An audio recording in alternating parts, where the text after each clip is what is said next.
Oke, kali ini kita mau langsung bedah tuntas salah satu konsep paling inti dalam teologi Islam.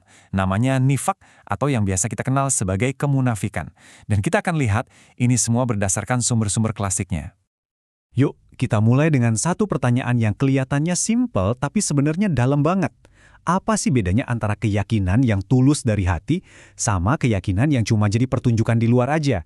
Nah, pertanyaan inilah yang jadi inti dari semua obrolan kita. Oke, kita langsung ke definisinya ya. Jadi, nifak itu apa? Sederhananya begini, nifak adalah ketika seseorang menampilkan kebaikan di luarnya, tapi di dalam hatinya dia menyembunyikan keburukan. Jadi ada pertentangan total antara kata dan perbuatan, antara apa yang dia rasakan di dalam dan apa yang dia tunjukkan di luar. Intinya tuh di situ, ada jurang pemisah yang besar banget. Nah, disinilah ceritanya jadi makin menarik. Ternyata konsep nifak ini punya semacam kisah kelahiran. Fenomena ini tuh nggak ada dari awal, tapi baru muncul di satu momen yang sangat penting dalam sejarah Islam, dan lokasinya spesifik, di kota Madinah. Coba deh lihat perbandingannya di sini, kontras banget kan?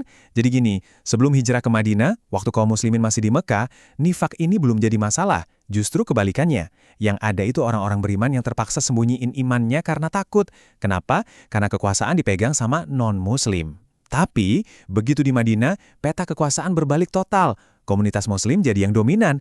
Nah disitulah tiba-tiba menyembunyikan kekafiran malah jadi strategi buat sebagian orang demi menjaga status sosial mereka.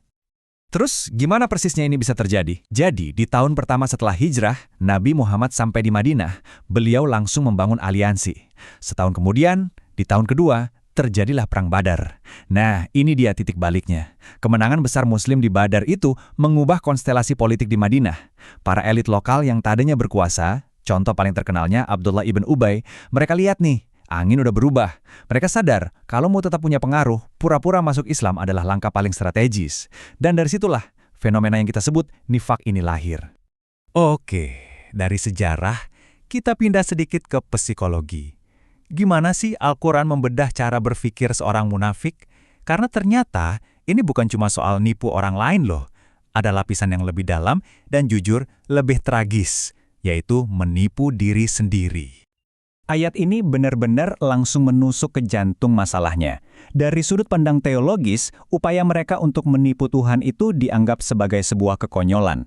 Mereka merasa cerdik, merasa bisa mengelabui semua orang, padahal tanpa mereka sadari, korban terbesar dari semua permainan dan tipu daya itu, ya, diri mereka sendiri.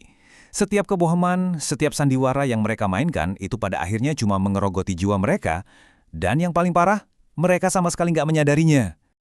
Ayat ini makin memperdalam temanya, tapi penting buat kita pahami ya, ini bukan berarti Tuhan itu menipu balik dengan cara yang sama.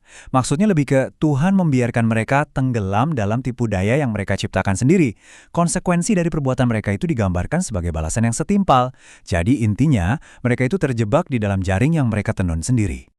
Baiklah, kita udah bahas sejarahnya, udah bahas psikologinya. Sekarang, pertanyaannya jadi praktis nih. Gimana sih nifak ini kelihatan dalam kehidupan nyata?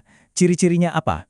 Nah, sumber-sumber klasik itu ngasih kita semacam checklist, tanda-tanda spesifik yang bisa dikenali. Ini dia 3 tanda utama yang paling klasik, dan semuanya berhubungan sama kata-kata dan komitmen. Pertama, kalau ngomong dia bohong. Kedua, kalau bikin janji, dia ingkar. Ketiga, kalau dikasih kepercayaan atau amanah, dia berkhianat. 3 hal ini dianggap sebagai retakan fundamental dalam karakter seseorang. Sinyal kuat kalau ada sesuatu yang nggak sinkron antara ucapan dan hatinya. Tapi gejalanya nggak berhenti di situ. Nifak ini juga merembes ke tindakan dan sikap sehari-hari. Contohnya di lingkungan sosial, mereka bikin kerusakan tapi ngakunya sebagai pembawa damai. Terhadap komunitasnya sendiri, mereka malah ngejek orang-orang beriman.